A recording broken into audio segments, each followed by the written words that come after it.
So, Avram, thank you so much for joining me today, and we've got your record here. Thank you so much for sending it to me. The album's called, well, the group is really called The Wheel, right?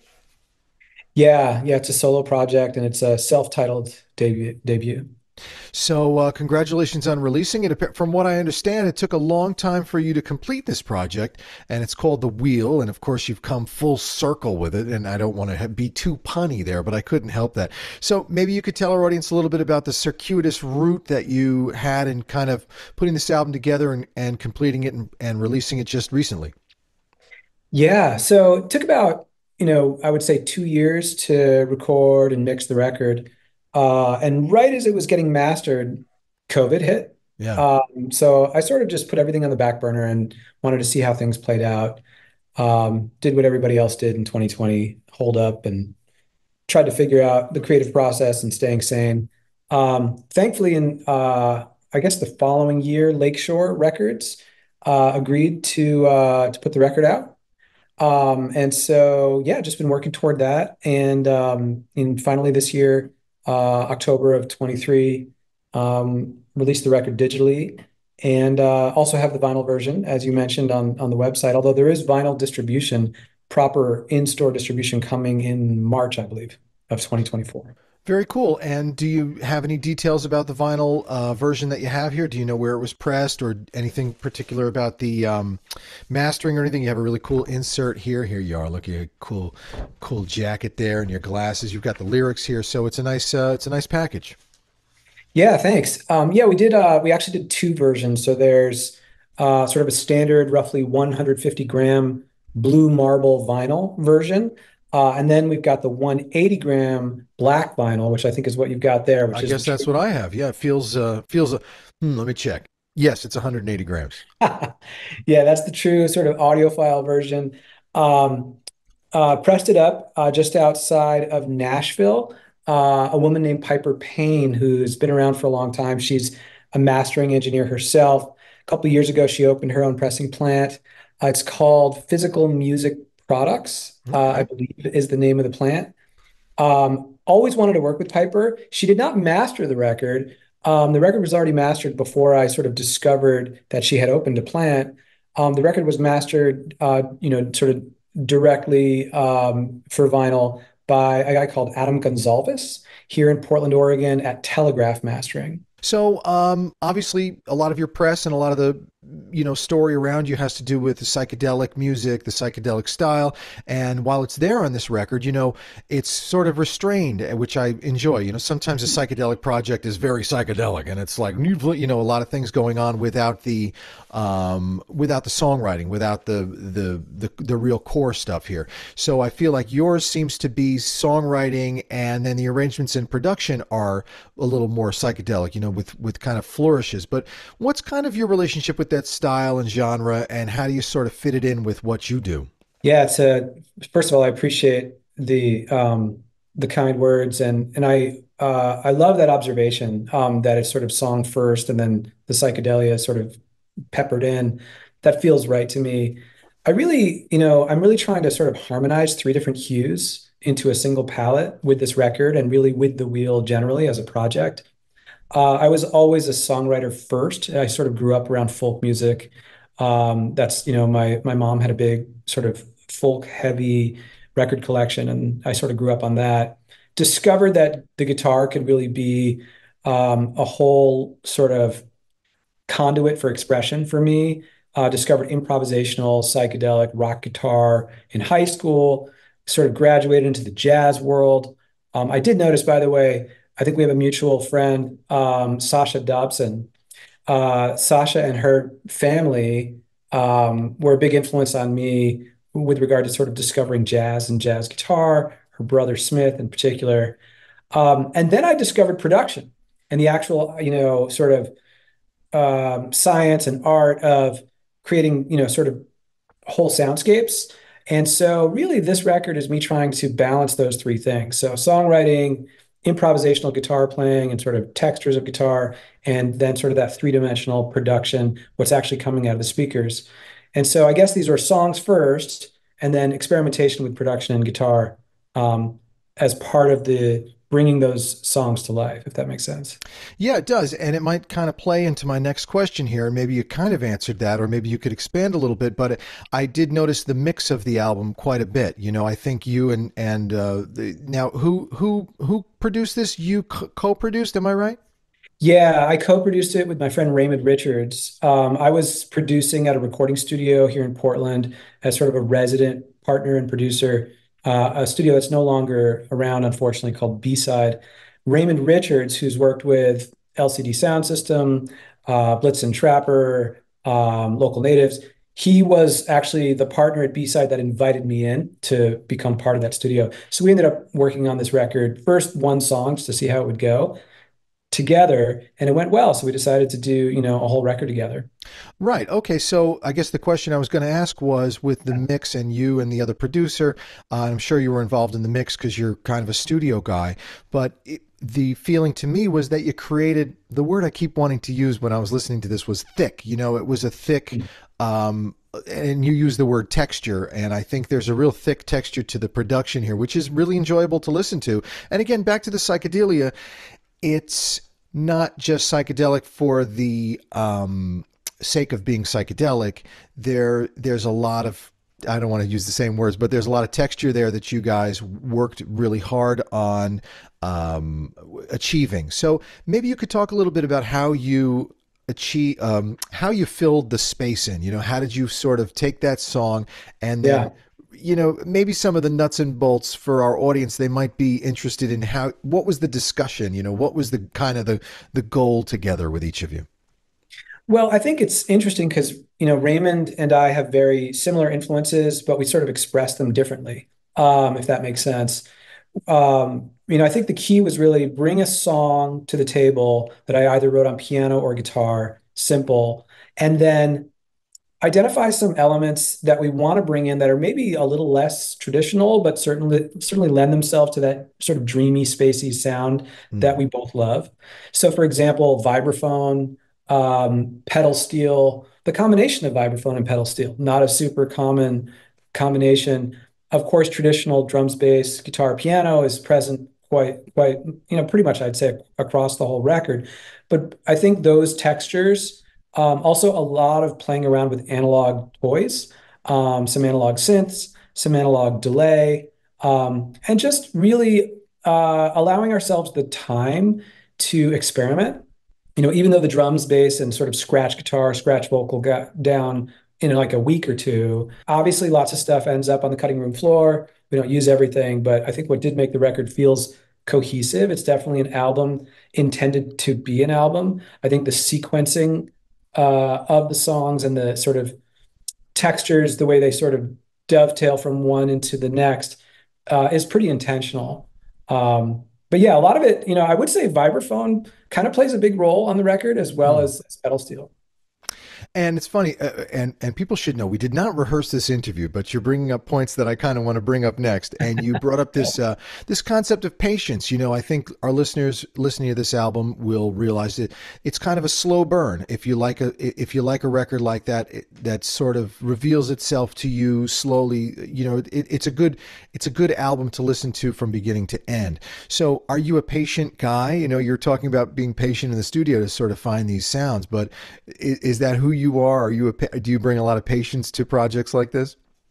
That is a great question. I don't know. I feel like that really depends on my mood. I think when it comes to improvisational experimentation, especially with like a whole band, yes. And sometimes it can really work and things become sort of spontaneously cohesive and whole compositions just reveal themselves instrumentally. Other times it just doesn't come together and it can be very frustrating and I can feel a little impatient. I think if the audience isn't fully bought into the discovery of the moment in real time, if something doesn't gel, that happens. That's just sort of, I think there's a lot of trust and risk involved in improvised sections of songs or improvised whole sets. So yeah, I would say when it comes to improvised music, I can be relatively patient. When it comes to the studio, I think there's a real push and pull between Raymond and myself, the way we work together. And again, it depends. heavily on mood. Sometimes we're in a more experimental sort of let's chip away and see what reveals itself kind of mentality. And other times it's like, hey man, we know how the song goes. We've decided on an arrangement. We even charted it out. Let's get this thing done, you know? And if it's not moving as fast as it could be, or we think it should be, I think we sort of take turns getting a little impatient in the process. Right. Well, that is part of it, right? You also want to get these things done. You don't want to, how it is in the recording studio. You could spend days agonizing over a certain guitar part or a keyboard part or a drum sound, and really what you need to do is finish the darn thing. Yeah, and it's tricky. I mean, I think, they say, what do they say? Perfection is the enemy of something, joy, productivity. I think saying this thing's done and putting a bow on it and shipping it out to the universe is a lot easier said than done. One of the most beautiful things about old jazz records, or really old records generally, is you go in, you track it live, and you're done. And the idea of overdubbing ad infinitum is like a relatively recent idea, especially now that we're working with computers and infinite hard drive space and so on. Back then, when you're limited to tape and you're limited to, with a budget and specific time, it is what it is. Take the best take and run with it. I think about old Miles Davis, quintet records. It's like, man, like, I think some of these records, they literally went in, played it, and walked out, and the record was done. It wasn't even a second take. It was all done before lunch. And again, you've segued again into my next question, which was, you're a Berkeley College grad. You've got this background in jazz, and people listening to this record might be a little surprised to hear that. They might not necessarily equate that with what you've done here on the wheel. But how did those studies at Berkeley and how does your love for jazz sort of influence this record and just you as in general? Yeah, I mean, I would say certainly just the sound of the vibraphone as an instrument showing up on this record, very much a jazz instrument. Also, I would say harmonically, much of this composition is informed in nuanced ways, not sort of overtly. There are some darker, more colorful chords here and there peppered in. Um, but generally, I would say, there's not overt jazz except for one track. There is a jazz sort That's of right. You've got swing that little thing. intermezzo there. Yeah. Yeah, and that one, by the way, features Ralph Carney, who passed away just a few months after we recorded it. And Ralph was really just a sort of an elder statesman and just an absolute monster of a horn player. And so I'm very, very blessed to have had, I believe, the last thing Ralph ever recorded before he passed And he's on this. played with Tom Waits and the B-52s. He's had a long career. Yeah, he's had quite a run. He's played with a lot of folks. Maybe just talk a little bit about your jazz favorites, and obviously you love the vibes. And I'm just curious to Yeah. know, just to shoot the breeze. What are some of your favorites? What are some jazz records that you love? Well, it's funny, the jazz records that I lean heavily toward rarely feature guitar or have any guitar on them whatsoever. And then there's jazz guitar. My experience playing with, I mentioned Sasha Dobson, playing with her brother Smith and sort of his circle of friends early on in me learning jazz was very much that the guitar was not always really invited to the party or Mm. welcomed. You've got acoustic instruments and so I, very much think of jazz almost in two different camps. Obviously, I love all the old bop stuff. I love, Bird and all that incredible stuff. But what a lot of folks don't know is in 1939, I believe he came up from Oklahoma, was really the first electric guitar player to take a solo in a jazz environment, Charlie Christian. So my sort of holy trinity of guitar players when it comes to old jazz records is Charlie Christian, Wes Montgomery, and Grant Green. Like those are my three cats that I can't get enough of as a guitar player. There's tons of other jazz guitar players that I love, including some contemporary cats, but that's really those are the three that I go to. But when it's like, hey, I want to listen to a jazz record, Mm. I don't really lean particularly heavily toward guitar records. I love all the Coltrane stuff. I love all the Miles stuff. I love all that 50s Blue Note stuff. There is a great record that features Grant Green as a sideman that I'll call out. That's a lesser known record. A guy called Ike Quebec. The album is called Blue and Sentimental. It's on Blue Note, and Grant Green is like a sideman on the record. And Ike Quebec plays both tenor saxophone and piano on the album. So when he's playing tenor, you actually hear Grant playing some chords and comping, which you don't usually hear from Grant Green on a Grant Green record. And then when Ike Quebec is playing piano, you hear more of a soloing, sort of single note thing from Grant. And it's just some of Grant Green's most beautiful guitar playing, and it's not a Grant Green album. So really, really beautiful record that I highly recommend. It's fun when lead players end up as sidemen on records. You do get that opportunity to see another dimension of their talent. Absolutely. Yeah, I think, it's a big challenge, I think, for certain folks. And I think a lot about, like I think it also goes in an inverted way, right? So you take like a Bill Evans, who's so spacious and perfect for Miles to Mm. create those sort of cavernous, open, harmonically rich, but rhythmically minimalistic environments for Miles to blow over. But then when it's a Bill Evans record and there's really space for him to lead, it's almost a different Bill Evans, in a way. Reading your press, there were a lot of heavy moments in your life that influenced the music on this album. And there's sobriety, there was divorce. And how do you take life's difficult moments like that and turn it into something productive involving art and music? It's not an easy thing to do. And maybe you could talk a little bit about how those things influenced your writing or the production of the record. Sure, yeah. I would say the record's probably 60/40 as far as songs composed, inspired by processing of splitting up with my partner of 14 years, and composed sort of in a stage in my life where I was sort of reconnecting with my raw uh, neurological signal, unencumbered by any chemical compounds. So, yeah, I would say that for me, the creative process when it comes to songwriting is kind of involuntary and unpredictable. I guess in retrospect, it's predictable. Like, hey, something major happens in my life, and processing it requires creating songs. But what tends to happen for me is a bunch of songs will just come floating by, or a song will come floating by when I'm trying to process something heavy, or I'm avoiding processing something heavy, and it'll just show up.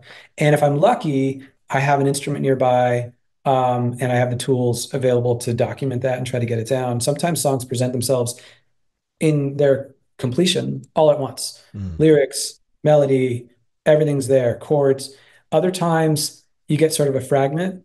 Sometimes it's a melody and a couple chords, but there's no lyrics yet. Um, it really varies. But as far as the emotional processing, I think the, very early on, lyrics meant sort of everything to me. I remember being in like seventh grade and just being obsessed. I had like a Bob Dylan album on one side of a cassette and like Grandmaster Flash on the other side or something like Mm. that. It was all about the lyrics. And when I first picked up the guitar when I was about 14, all I wanted to do was like learn how to sing John Lennon songs and Bob Dylan songs. So um, I think the um, articulating whatever is happening emotionally through lyrics is its own thing. Um, and but I don't do it in a way that you see some folks, like you see old footage of Bob Dylan, like songwriting at a typewriter.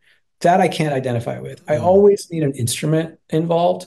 There needs to be a melody, there needs to be chords to sort of move the phrasing forward so that and the lyrics are always sort of sensitive to the phrasing, if that makes sense. And you've segued just beautifully once again. We have a mind meld here, and I was going to ask you. Speaking of instruments and Yeah. what the instruments bring to the composition, sometimes there's a special instrument that was used on this record. I don't know if you're picking up my cue here, but maybe you could tell us about it and how it played a role on the album. Oh yeah. Yeah, this was just dumb luck. So there's a guy, Larry Crane, here in Portland. If you're a producer or an engineer, audiophile type person, you probably know Larry as the editor and publisher of Tape Op magazine. He also is a producer and an engineer and owns a studio called Jackpot here in town. And my song Coyote Mask, which is sort of like the single off the record, um, we recorded some initial tracks over at Jackpot with Larry doing the session. And the piano that we used turns out used to be Elliott Smith's piano. Mm. Larry and Elliott were close. I think they went to high school together and played music together, and Larry produced a couple of the early records. He's also responsible now for sort of being the archivist of all of Elliott Smith's work. And any kind of posthumous release has Larry's been involved in some way or another. So yeah, there's Elliott Smith's piano is what you hear on Coyote Mask. Very cool. And, I love Elliott Smith very much. I love his music, but I always talk about the fact that I have to be careful listening to Elliott Smith because if I listen to too much, I'm like, oh, it's strong stuff. You have to be careful with the Elliott Smith stuff, but it was so excellent. He was such a talented guy. Yeah, it's definitely that sad bastard introspective stuff. It'll get you every time. I think didn't they just release his Heatmeister project from when he was in high school? Yes, and I tried to do something with that, in fact, because I'd heard about it. I was kind of excited about the project. But yeah, he had this whole rock band that people don't even know about. I don't know. They released like, I want to say like two or three albums or something, and there were a bunch of singles. And I think things were, looking like they might hit for a second, and then it didn't quite happen. And then he ended up doing his own solo thing. But the Heatmeister chapter in his life is pretty interesting. Yeah, and my understanding is it's quite a bit different than what we know him as sonically, stylistically. I think it was much more like high energy, almost mathy, proggy rock stuff. Yeah, from what I've heard, it's more of a rock band, and I think he sort of ended up back there. He did the acoustic thing for many years, and then I think towards the end of his career and his life, he was looking to get more into the, I don't know how he was feeling. I have no idea, but I like his big produced albums. They're really fun records to listen to. He was such a talented guy. Yeah, he was brilliant. I was actually living in LA around the time that he passed away. And he was just down the street. So that was a Wow. pretty heavy time. I actually did write a song inspired by that event that has yet to be recorded or released. Well, cool. Well, we'll keep an eye open for that in the future. You've got a lot of musical influences. Obviously, we talked about vibes, but you've got some Indian music here. You've got the jazz and more. And what do you think the common thread is between all of those genres there? What does music have to get you to be kind of a fan of it? What are you really looking for when you find a sound that you like? That's a tricky question, but I'll throw it your way anyway. Well, yeah, I think, to look for a common thread between whether it's sort of Indian classical music, which is heavily improvised, there's always a raga, there's always a theme, a motif, but it's heavily improvised. Jazz music, psychedelic rock music, you name it. I think the common denominator for me is sort of the real-time search for some kind of magic or moment or some kind of authentic channeling of what's happening. There's a couple cool sound bites, like video clips going around, sort of the Muso algorithm. There's an interview with Wynton Marsalis. I think he performed with his band and then he did like a Q&A, and somebody asks from the audience, do you prioritize the listener first or yourself first? Mm, And his response was, well, I am the listener. The listener always comes first because everybody on stage is listening while they're playing. And then there's another one, Pat Metheny, and this one I thought was stated in a way that totally blew my mind. He said, well, in a perfect world, I'm just observing music that's happening in real time. And if there's a guitar solo happening, I'm just, hoping that the guitar is going to play what the music is actually asking for. mm. And if I'm lucky, I happen to be the person holding the guitar in my hands and touching those strings at that time. So I think there's something really pure about sort of surrendering to the moment, getting out of the way, not being in a place where you're asserting yourself or your ego or your own thing, and you're just allowing something to come through in a pure way. So, I think, a lot, when I was 15, I saw Ravi Shankar, and it just completely blew my mind. I was like, I don't even understand. Like, I didn't understand what happened. I just knew that I walked out of there altered in a good way. When I discovered A Love Supreme, John Coltrane obviously was searching for something. He had a relationship, obviously, with Ravi Shankar, named his son after him. Um, I think this searching for something mystical, magical, and uniquely now, I think is what is powerful. Now, when it comes to songwriting, which sounds different, right? It's like a craft and album making and try that again and et cetera. Right. I think it sounds like it's diametrically opposed to this idea of improvisation, but I don't think it is. I think that it's when you find that magic moment in the studio, it's very similar. And it's often something unexpected. It's often something through experimentation. It's not necessarily like rehearse it and nail it perfectly.